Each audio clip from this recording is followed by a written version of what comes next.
सो hi everyone. 7 मार्च, ठीक है, Thursday के लिए एनालिसिस देख लेते हैं निफ्टी और बैंक निफ्टी में। सो अभी आपके सामने जो चार्ट ओपन है वो निफ्टी फ्यूचर का 5 मिनट का टाइम फ्रेम का चार्ट ओपन है। मैंने आपको कुछ दिन पहले max to max 4 to 5 day पहले बताया था कि निफ्टी में 22,700 तक की मोमेंटम मुझे फिलहाल अभी दिख रही है।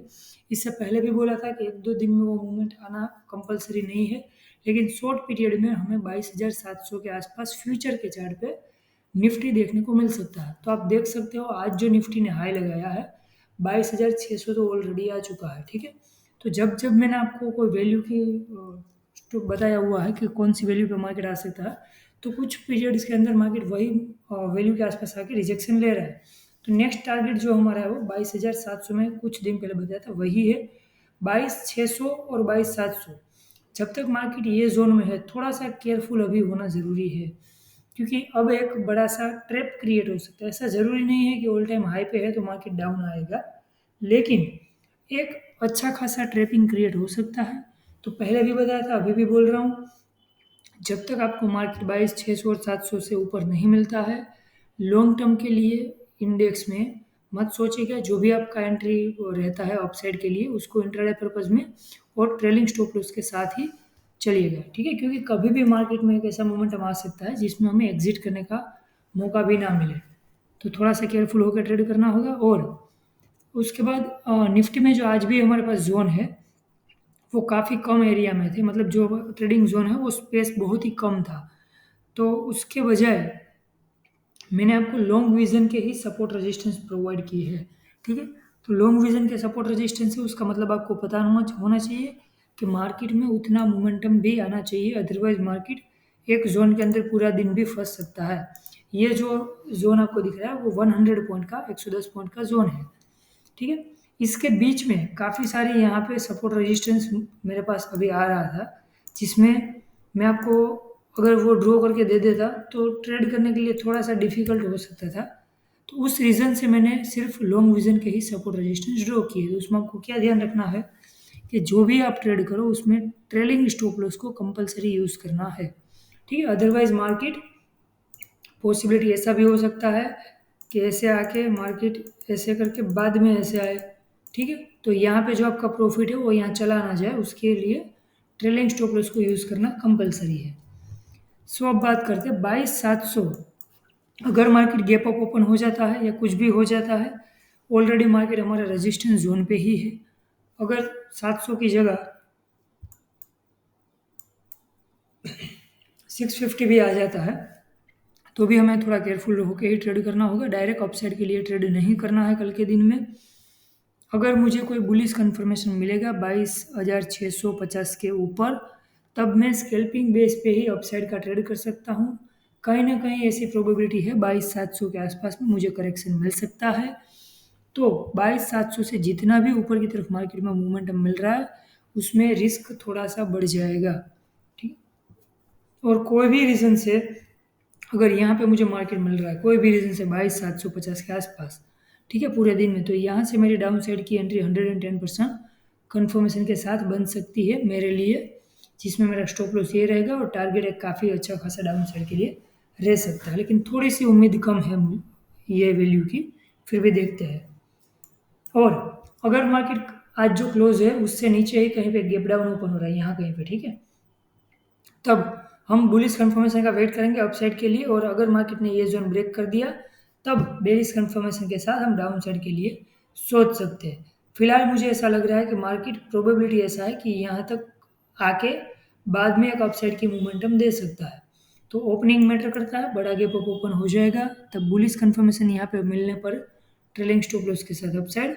अदरवाइज गैप डाउन ओपन होने पे या फ्लैट ओपन होने पे, फ्लैट ओपन हो रहा है तो यहाँ से बेरिश कंफर्मेशन पे down, otherwise gap down open हो रहा है तो मार्केट को हम एटलीस्ट यहाँ पे कहीं पे मिल रहा है 22,500 के आसपास और कोई बेरिश कंफर्मेशन दे रहा है तब स्कैल्पिंग के लिए सिर्फ यहाँ तक ट्रेड कर सकते हैं। और उसके बाद अगर मार्केट ने यहाँ कहीं पे बुलिश कंफर्मेशन दिया तब मैं अपसाइड के लिए ट्रेलिंग स्टॉप लॉस के साथ 22,700 के आसपास ट्रेड सोच सकता हूँ। ठीक, तो ये सपोर्ट और रेजिस्टेंस आप जोन ड्रॉ कर लीजिए। अब बात करते हैं बैंक निफ्टी में। बैंक निफ्टी में एज इट इज़ जोन हमारे पास ठीक ठाक है ट्रेड करने के लिए। इसमें भी मैंने ऑन एन एवरेज जो लॉन्ग विजन के ट्रेड रहते हैं वही सपोर्ट रेजिस्टेंस ड्रॉ किए हैं। उसका रीज़न भी सेम था कि ये जोन के काफ़ी सेंटर में मार्केट में हमारे इंट्राडे सपोर्ट रेजिस्टेंस के जोन आ रहे थे। तो अब कल जाके आपको ऐसा ना लगे कि यहाँ से अगर बेरिश कंफर्मेशन मिला तो मार्केट यहाँ तक क्यों नहीं आया, क्योंकि यहाँ कहीं ना कहीं सपोर्ट रहता है। अगर मार्केट चाहे तो वापस ऐसे करके इस तरह से मूवमेंट दे सकता है। तो मैंने ड्रॉ नहीं किया है, लेकिन आपको ध्यान रखना है इसके आसपास में मार्केट में यहाँ पे 48,000 के आसपास में यहाँ पे सपोर्ट है, और रेजिस्टेंस भी अप्रोक्सीमेट यहाँ के आसपास में एक रेजिस्टेंस भी है 550 के आसपास में। ठीक है, तो ये जो दोनों सेंट्रल लाइन है उसको आपको थोड़ा सा ध्यान में रख के चलना होगा।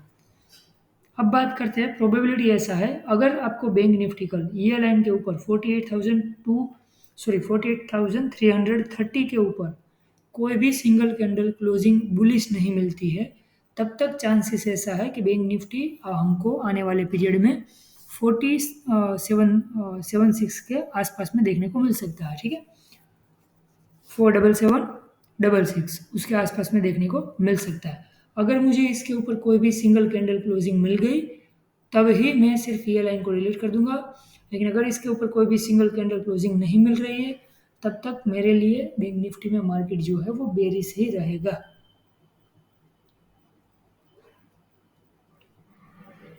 गैप अप ओपन होने के बाद अगर कोई बुलिश कंफर्मेशन मिला तभी मैं अपसाइड के लिए सोचूंगा, अदरवाइज मेरी एंट्री जो है वो बेरिश कंफर्मेशन पर ट्रेलिंग स्टॉप लॉस के साथ डाउन ही रहेगी।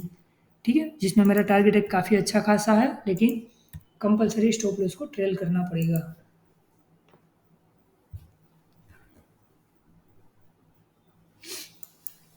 तो इसमें भी आप सपोर्ट रेजिस्टेंस के जोन ड्रॉ कर लीजिए। ठीक है, और टाइम रिवर्सल में प्रोबेबिलिटी ऐसा है कि एक टाइम रिवर्सल है करीबन 10:50 के आसपास का। ठीक है, 10:50 से 11 बजे के आसपास का, और एक ट्रेंड रिवर्सल फिलहाल अभी दिख रहा है वो 11:50 या 12 बजे के आसपास में। ठीक है, 11:50 से 12 के बीच में एक ट्रेंड रिवर्सल है, और एक 10:50 से 11 के बीच में ट्रेंड रिवर्सल है। और केयरफुल जो टाइम है, केयरफुल ट्रेड में केयरफुल रहने का जो टाइम है वो अप्रोक्सीमेट आपको रफली 1 से 2:50 के आसपास में थोड़ा केयरफुल रहना होगा। ठीक है, 1 बजे से लेके 2:50 के आसपास में।